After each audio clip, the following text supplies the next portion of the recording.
Hey guys, welcome back to the channel, and in this video I was going to be doing a quick review of my experience with the iPhone 15 Pro Max so far. So I got this on launch day, so we'll just jump in and look at the different bits. So starting off with the design and build, 6.7-inch Super Retina XDR display. Nice little change they made with this model was curved edges, so a lot more comfortable to hold. We've got the thinner bezels, and then we just have a quick look around. We have the side button, power button here. Around the bottom we have the speaker grill, USB-C port, and on the left side the volume rocker button, SIM card tray, and the new action button, which to be honest I haven't really used much. And then on the top, as usual, nothing there. On the front we have the camera and the speaker grill, and then on the back was this 3 camera setup. And then this was in the natural titanium color, which I personally love a lot. I think it looks really nice. Has almost like a beige kind of grey tint to it depending on the light, and same thing with the frame. So really enjoying this color. I would say my favorite so far, and definitely it's a lot more comfortable to hold, and fingerprint wise not too bad depending on how clammy or sweaty your hands are. So definitely beautiful color and really nice and comfortable to hold over the previous generations, as in 12 Pro Max to the 13, 14 Pro Max, 14 models. But fingerprints and marks haven't been an issue for me, where some people reporting imperfections. So moving on to the display, on the left side you can see all the specs, so if you want to have a look at those you can just pause the video and check it out.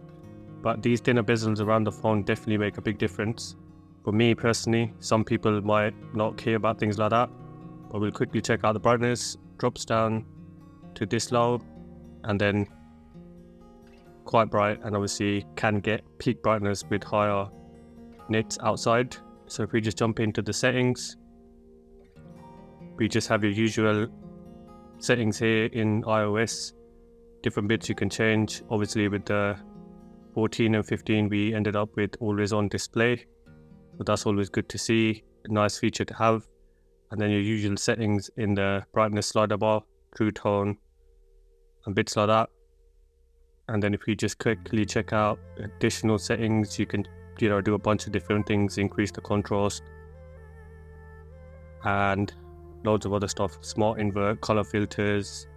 This kind of just makes the colors more saturated, so I'd sometimes turn that on depending on how I feel. But if you want more accurate colors, it's best to leave things like that off.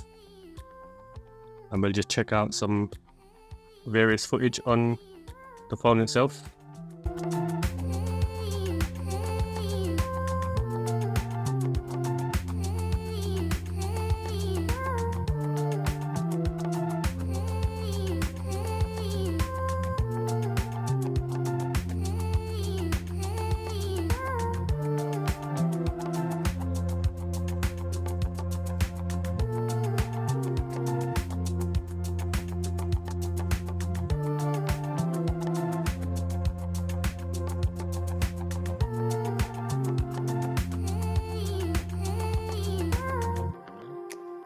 So outdoor, absolutely fine, no problems with viewing the screen. Like I said, the peak brightness is quite high, so it will jump up if it's in sunlight.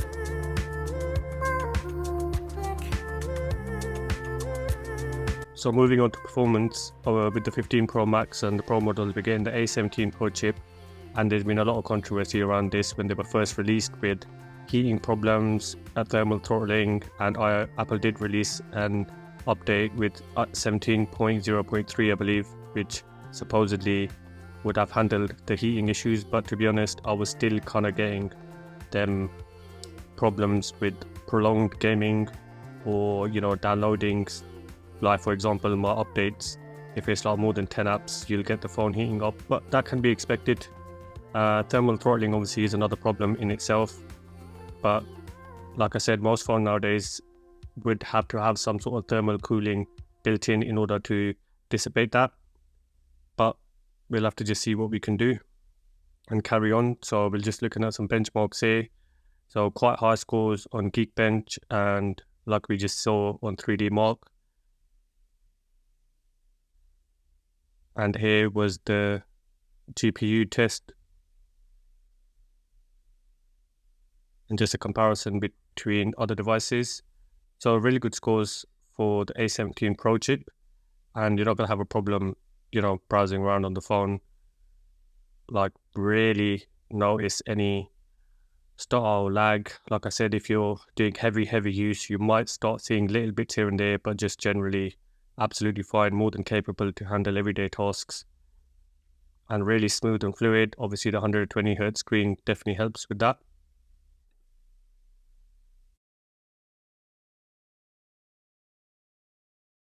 And we'll just have a quick look at some games on here, which ran absolutely fine. I did get a little bit of heating around the back towards where the camera lenses are, but nothing too drastic, kind of just warms up a little.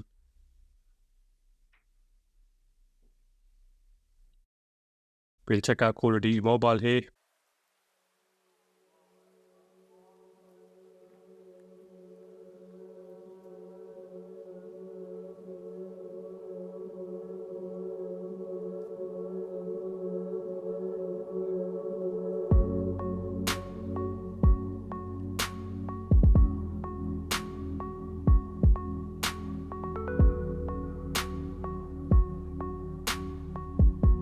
And then we'll jump into Farlight 84, just have a quick look at the settings, and obviously you can have everything set out to max, so no problem there.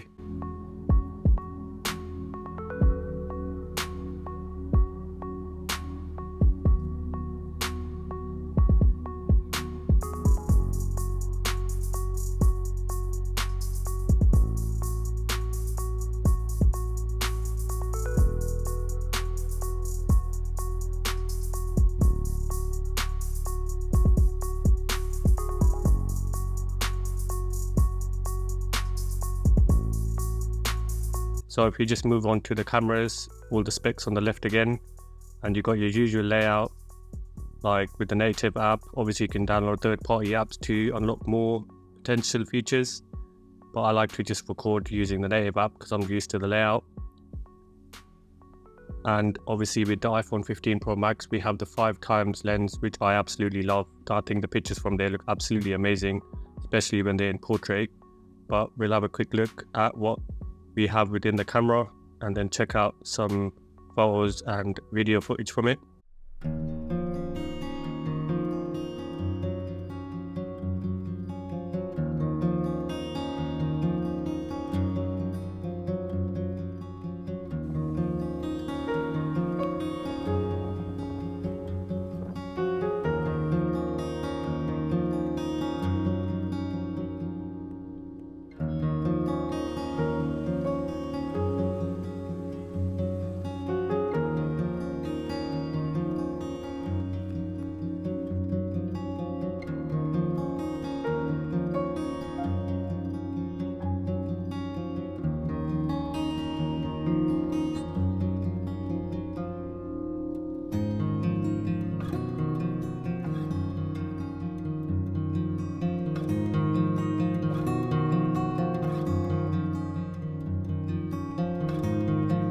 So for battery life, this has been absolutely fine. I was coming from the iPhone 12 Pro Max, which had good battery life, but my battery health had dropped down to 85%, so I was kind of having to charge throughout the day.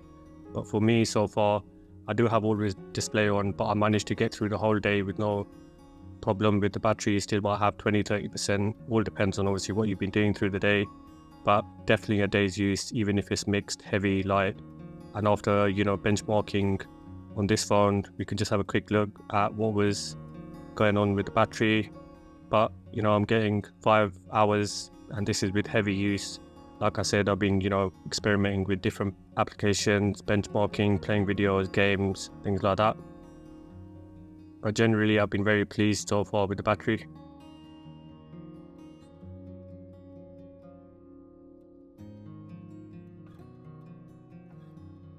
And we'll just quickly check out some audio, so to see what the speakers sound like on here. And there's obviously stereo speakers, but just a warning, high volume coming up.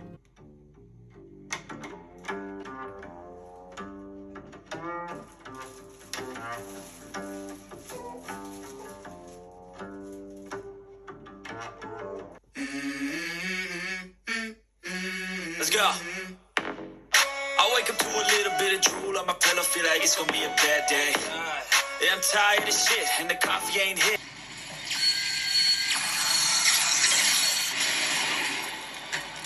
Boss, incoming call from Miss Potts. Tony? Oh my God. Thank you. You're very polite. You're very polite. You do not see that these days. You do not see that. I like you. I like you. Titanium. So let's just have a quick look around the box. Got your usual bit of information on the back. So in conclusion, iPhone 15 Pro Max, a lot of people will say, obviously, there's not much difference in iPhones nowadays.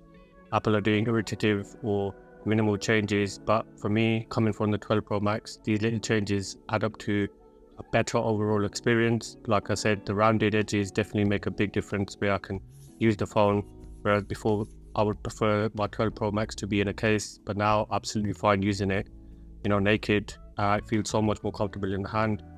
Chip wise, there's not going to be much differences. You might get a little bit of, you know, gaming or intensive tasks that might run a bit quicker, but just generally those are minimal changes as well. Camera, I definitely enjoy the cinematic on the cameras, and the 5x lens is really good for me, getting really nice pictures from that. For a lot of people, if you're on the 14 or 13, it might not be justifiable to be upgrading to this model, so I'm trying to stick to a 3-year refresh update now, and you know, we'll see with next year's phones if there's any major improvements or differences, then might be a reason. But year on year, it's small changes that Apple just implements and kind of refines the devices, but it's subjective. Some people enjoy that, some people don't. Anyways, thanks for watching guys, hope you enjoyed the video, and I'll catch you in the next one. Take care.